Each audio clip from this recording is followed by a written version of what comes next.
Okay, Assalamualaikum cikgu-cikgu SMK St. Paul. Okay, now kita dah ada dashboard ni kan, paparan ini. So, akses data untuk SU peperiksaan untuk masukkan data semua. Jadi, semua jangan kacau lah.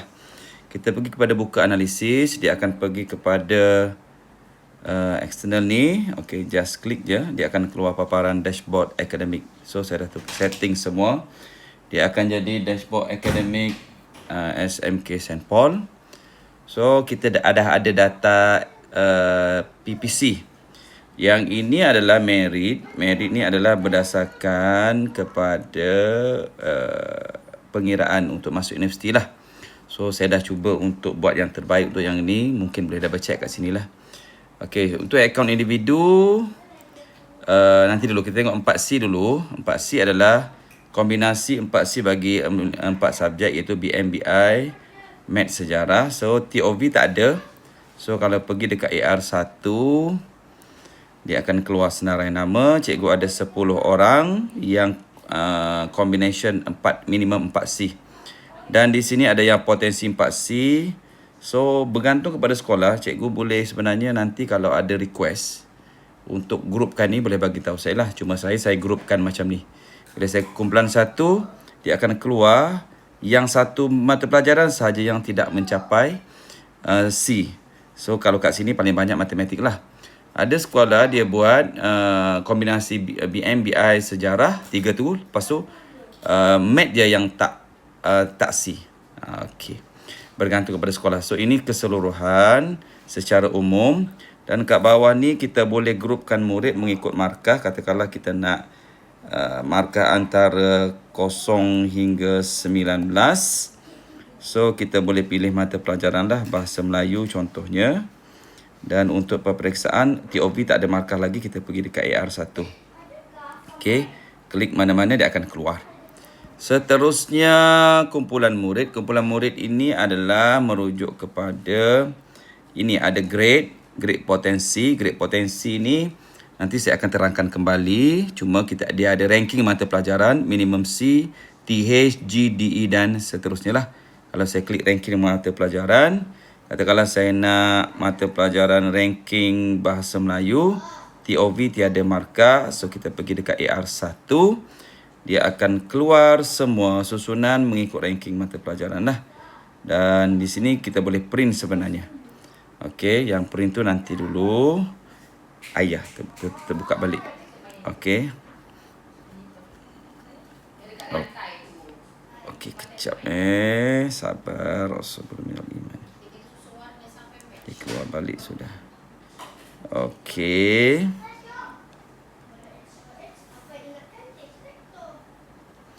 Okey, dan sini ada LMS, layak mendapat sijil. Ini secara keseluruhan. TOV tak ada, AR1 adalah.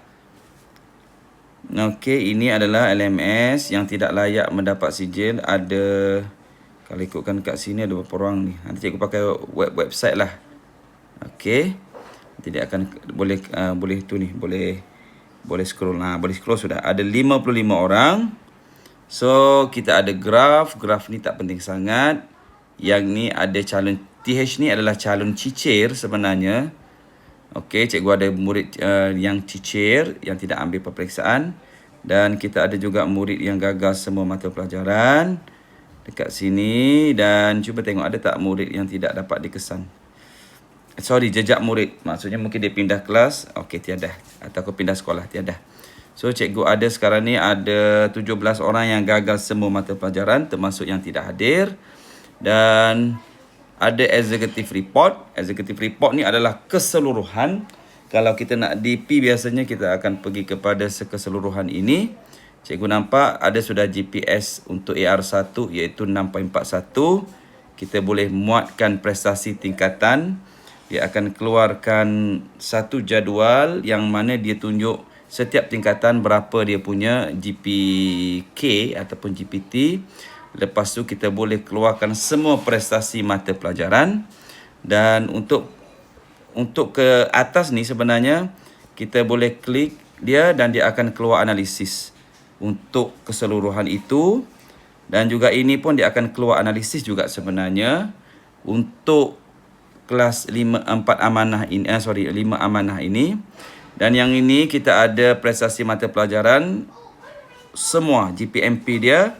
Dan kalau kita klik mata pelajaran ini, contohnya matematik, dia akan keluar satu jadual yang mana kita boleh tahu. Sekarang ni markah ada AR1 kan. Bila kita klik dekat 4 ni yang tidak hadir ni, dia akan keluarkan siapa murid yang tidak hadir itu. Okey. Kalau kita klik dekat E, dia akan keluar siapa murid yang dapat E itu. So kita boleh tengok mengikut mata pelajaran lah. So patah balik, seterusnya kita ada LMS, layak mendapat sijil. And then dia keluar macam ni. Okey, setakat ni AR1 layak mendapat sijil hanyalah 46 daripada 101. Bila kita klik ni, dia akan keluarkan analisis ini. Jadi ada murid yang gagal BM, gagal sejarah. Ada gagal BM, lulus sejarah. So di sekolah cikgu setakat ni layak mendapat sijil. Okey, ni ikut kelas lah kan. Kelas bestari tak ada masalah. Kita tengok keseluruhan tak ada.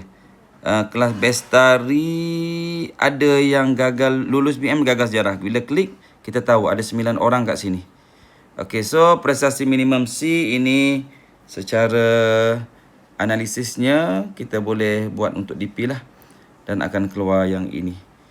Okey, LMS, so amanah ada 8 orang, bestari ada 2 orang. Okey, yang layak mendapat sijil. Minimum C, dan dia akan keluar dekat atas ni. AR1 tu ada 10 orang minimum C. Apa lagi yang saya nak bagi tahu?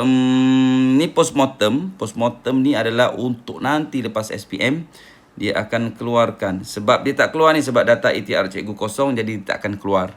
Begitu juga dengan head count mata pelajaran. Head count mata pelajaran tak akan keluar sekiranya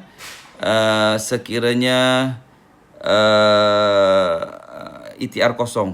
Saya dah setting macam tu. Okey, cuba tengok. Saya rasa tak silap saya macam tu lah. Okey, tak keluar sebab tak ada ETR. Head count individu ini merujuk kepada senarai semua murid. Okey. Head count individu, so cikgu boleh katakanlah cikgu nak cetak kelas. Okey, kita pilih kelas. Kalau nak cetak semua pun boleh. Cetak semua, jadi dia akan menyediakan dokumen untuk cetakan dan juga seterusnya. Apa yang akan berlaku, dia akan pop up dan kita akan keluar yang ini. Jadi setiap ini boleh di print dan diberi kepada murid, iaitu contohnya Angelina Giang Ising. Tingkatan amanah ni 5 amanah lah. Okey, dan seterusnya bila cikgu print, dia akan, kalau paparan print, dia akan keluar macam ni. So murid per page, 1 murid per page. So tukar jadi landscape, dia ada semua laju. Okey, so itu secara umum.